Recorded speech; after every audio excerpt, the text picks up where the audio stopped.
comprend que là, c'est du sérieux. Il faut tirer rapidement les obus. Il faut s'assurer d'éliminer tous les terroristes sans s'arrêter. Puis, je lance l'assaut. Il y a des tirs de mitrailleuses lourdes. On doit se débarrasser des ennemis qui se trouvent face à nous. La compagnie a éliminé une 50aine de terroristes. Elles s'appellent Agar, Hila, Tal, Sarah, Michal, Karni, Ophir et Tamar. Elles ont à peine 20 ans, mais c'est tankistes. Et leurs camarades de combat ont le 7 octobre marqué l'histoire. Ce sont les premières femmes en Israël et sûrement dans le monde à avoir mené un combat de blindés, un combat héroïque dans lequel elles ont tué des dizaines de terroristes et ont sauvé tout un kibboutz. Dans cet extrait inédit, on voit le tank de Karni, commandante de la compagnie, qui fonce sur le portail du kibboutz Cholit pour le nettoyer des nids de terroristes. Leur journée de combat commence le matin de Simchat Torah, le 7 octobre. Alors que des terroristes démolissent et passent la barrière frontalière, les tankistes sont loin, sur la frontière égyptienne, dans leur base de Nitzana. Avec les deux véhicules qu'elles ont, un tank et un petit blindé, le Katlan, elles prennent la direction du nord, à toute vitesse. Le tank, de façon exceptionnelle, avance dévalant la route 232, en direction des localités limitrophes de Gaza. Près du poste de Soufa, elles rencontrent des dizaines de terroristes qui se précipitent dans leur direction et elles continuent vers la frontière. Là, elles voient cette ouverture béante faite par les terroristes dans la barrière de sécurité et elles y laissent un tank pour y bloquer le passage. Le tank de la commandante du peloton, Shaked, empêche maintenant les terroristes gazaouis de passer, que ce soit vers Israël ou de retour vers Gaza. Le reste des combattantes continue vers le kibboutz Cholit. Pendant ce temps, Michal, la commandante du peloton, se rend vers le kibboutz Soufa pour rejoindre les combats et prêter main forte aux autres soldats de Tsahal. Pendant 6 heures, elle se bat aux côtés de l'unité antiterroriste Lothar Eilat, de Shaldag et des commandos Golani. Elles éliminent des dizaines de terroristes et nettoient les kibboutz des assassins du Hamas. Cette semaine, un mois et demi après, nous les avons rencontrés pour une première reconstitution de cette journée qui restera gravée dans les mémoires et dont on parlera dans les écoles de guerre. À 6h30 du matin, Tal entre dans la chambre, me réveille et me dit qu'il y a une infiltration de terroristes. On ne connaît alors pas encore l'ampleur de cet événement. Je suis chez moi quand tout commence. 2 tanks sont toujours prêts à entrer en action et destinés à la frontière égyptienne. Je leur donne l'ordre de prendre la route et je leur dis qu'on se retrouvera en chemin. Je décide d'envoyer le tank de Michal sur l'axe de Philadelphie. Je lui dis en gros, avance vers le nord, suis la route qui longe la frontière et reste disponible par radio pour des ordres ultérieurs. On se rapproche de la localité de Soufa, où nous voyons en fait un transport de troupes touchées par une charge explosive avec des blessés. La commandante de notre unité monte sur le blindé et charge la mitrailleuse lourde. Arrivé à Soufa, quand nous avons vu le transport de troupes complètement détruit et les blessés, on entendait tout autour des tirs massifs et on nous a dit que c'était des terroristes. C'est là que j'ai compris que nous étions en guerre. J'arrive là où se déroulent les combats. Je repère le commandant de la brigade, 2 véhicules et des gens blessés qui se trouvent derrière les véhicules. Des balles sifflaient tout autour de nous. Je vois alors des dizaines de terroristes avec des camionnettes, des motos, des lance-roquettes. Je m'arrête à leur niveau, il y a comme un instant de silence. Et je tire une balle en l'air pour m'assurer qu'il ne s'agit pas de nos hommes. Commence alors un échange de tirs intense, pendant environ une demi-heure. Ils sont bien plus nombreux que nous. Et puis, petit à petit, ils avancent dans notre direction. Et le tank, qui a quitté son secteur et a fait tout ce trajet sur la route, arrive enfin. Je monte dedans.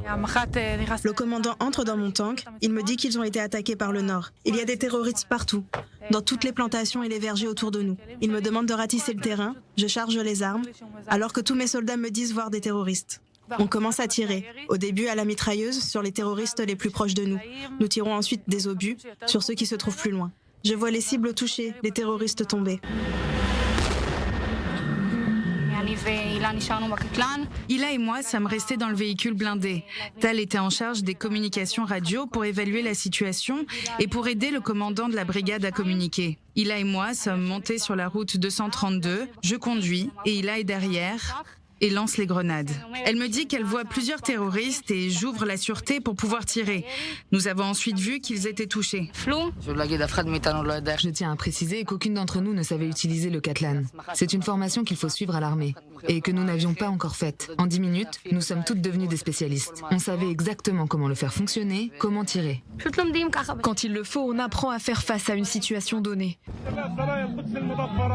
Quand on se retrouve devant 50 terroristes, que l'on voit des vidéos et qu'on sait que cet axe routier peut faire l'objet de tirs de missiles anti-chars, de roquettes et que ça grouille de terroristes, on se dit que c'est peut-être bientôt notre tour, qu'on sera la prochaine victime. À ce moment, en plein combat, face à des dizaines et à des dizaines de terroristes, qu'elles éliminent un par un, la commandante du peloton, la capitaine Karni, envoie sur les lieux un 3e tank de Nitsana, sous les ordres de la chef de tank, le sergent Ophir. Maintenant, il y a 3 tanks et leurs tankistes.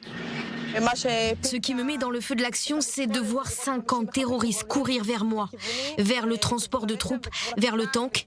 Là, Michal commence à ouvrir le feu sur les terroristes. Elle réussit à éliminer quelques groupes de lanceurs de roquettes et à tirer des obus.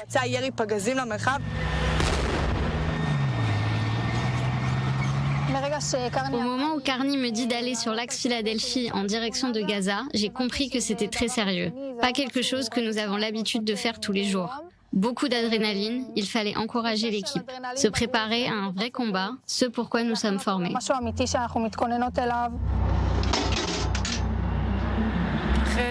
Après 2 heures de lutte intense, le tank de ma sergente qui se trouvait un peu plus au sud du mien me rejoint. Mon commandant de brigade y monte et nous continuons à nous battre. Mon commandant et moi, les 2 tanks côte à côte, nous nous dirigeons vers la frontière pour donner l'assaut. La première chose que nous voyons, ce sont des arbres, des corps de terroristes brûlés. Nous voyons les corps des terroristes, on tire encore pour nous assurer qu'ils sont bien morts. Et on arrive à la brèche dans la barrière. Là, je donne l'assaut. Nous tirons à la mitrailleuse pour être sûr que tout danger qui se trouvait dans le secteur est détruit. Et si on pensait qu'avec 50 terroristes, on en avait terminé, c'était loin d'être le cas. Nous commencions à recevoir des informations sur ce qui se passait à Olit. On nous a dit que des terroristes avaient pris des otages. Moi, je ne pouvais penser à autre chose qu'à cette brèche. Et je décide donc de laisser le tank de la commandante du peloton sur place, là où la barrière a été forcée. Je lui dis, je t'en donne la permission. Si tu as un doute, vérifie. Mais tout ce qui arrive du nord en direction du sud, tu tires. Le commandant de la brigade et la brigade antiterroriste vont de Nitsana à Olit. La conductrice repère 2 terroristes sur cet axe. Je lui dis, c'est simple, écrase-les. Elle écrase les terroristes et continue, les empêchant de se rapprocher du secteur. Vous avez tout bonnement et simplement écrasé des terroristes. Oui. En arrivant à l'entrée de la localité, on voit que le portail est fermé. Un soldat vient à moi, un peu perdu. Il court vers moi, terrorisé. Il me fait signe et crie « Il y a des terroristes, dépêchez-vous d'entrer !» Nous forçons l'entrée du kibboutz avec le tank. Nous nous dépêchons d'aller dans la direction indiquée par le soldat qui nous a fait des signes. Il me dit « Tire un obus sur la maison, il y a là-bas des terroristes ». Je lui demande s'il y a des civils et il me répond « Je ne sais pas, mais tire ». Je décide alors de ne pas tirer. Il s'agit d'une localité israélienne et il y avait peut-être des civils dans la maison avec eux. Je tire plutôt à la mitrailleuse en direction de l'entrée de la maison. Nous combattons dans Cholit, on entend beaucoup d'explosions dehors. Ça tire beaucoup aussi à l'intérieur. Nous tirons avec le tank sans arrêt, avec la mitrailleuse et le canon. Nous tirons également à l'intérieur de la localité. C'est un combat très dur, très complexe. Les terroristes n'ont pas pris le tank d'assaut, ils ont combattu. Mais dès qu'ils ont vu le tank, ils ont fui ou ont été tués. Ces combattants ont tué des dizaines de terroristes. Les combats ont continué jusqu'à environ 8 heures du soir. On ne s'est arrêté que lorsqu'on a été certaine que tout le secteur avait été nettoyé. C'est seulement à ce moment-là qu'on a dit aux civils de sortir de chez eux. C'est la première fois que vous tirez sur quelqu'un, sur des terroristes. Oui, pour moi, c'est exactement ce à quoi notre formation nous a préparés. On avait fait des exercices pour toutes les situations. Et on agit un peu à l'automatique, comme notre cerveau nous l'indique, et on fait ce que nos mains nous disent de faire. En fait, à Cholit et tout autour, vous avez sauvé la vie de beaucoup de gens. C'est vrai. Mais dans l'action, on ne pense pas. On ne se dit pas qu'on est en train de sauver quelqu'un. Tiens, je suis en train de sauver cette maison. Je comprends qu'il y a un terroriste et que je suis obligée de l'éliminer avant qu'il ne tue quelqu'un de l'une des localités. Pendant combien de temps avez-vous combattu sans interruption ? Environ 17 heures. 17 heures durant dans le tank? Oui, c'est complètement fou.